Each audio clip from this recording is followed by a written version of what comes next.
bandiraɓe Mali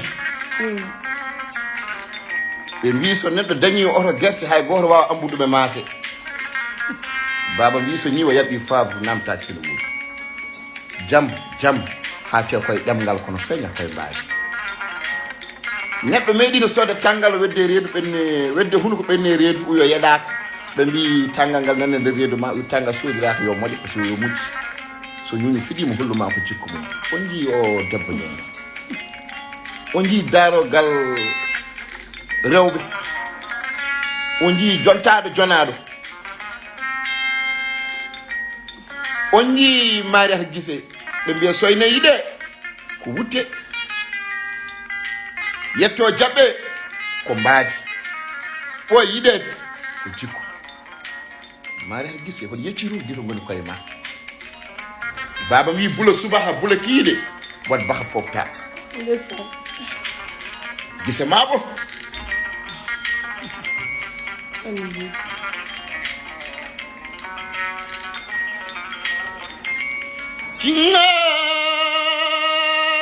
Tingaleyo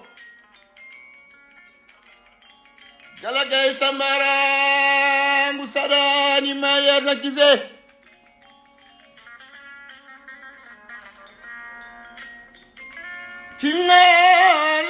Tingaleyo Samani me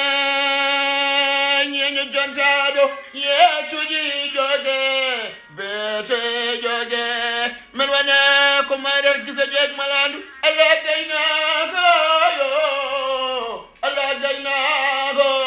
Allah gayna ko malinaɓe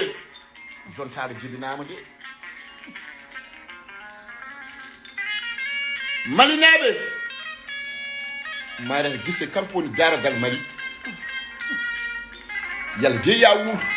siko gurdamani woodi nafoore yalla de ya wuur siko gurdamma ene waɗi sens yalla de ya wuur ka lamɗo ɓi lamɗo donɗo laamu eyi eɗen mbaɗa ɗo joni ko juutani ko Marta Linda bandiraɗo Mariata Guise noon so wiyama noddi ñeñago ko giɗo gonga e gonga ko yontaɓe kadi o jeeya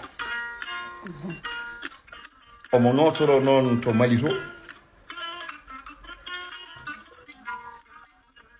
ko debbo ñeño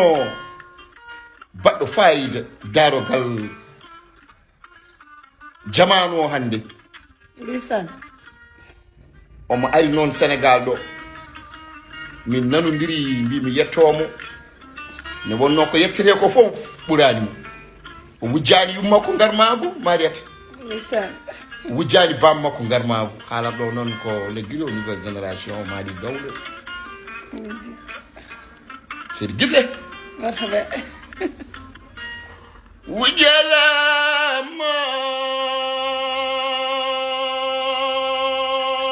Mariata wujalama yo wujangal ma gusayi lisa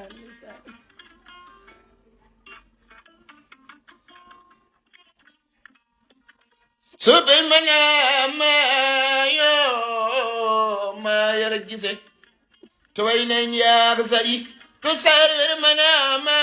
toye baɗi coani yecuji joge bete joge men wana ko yay ma jogi malandu ndeysan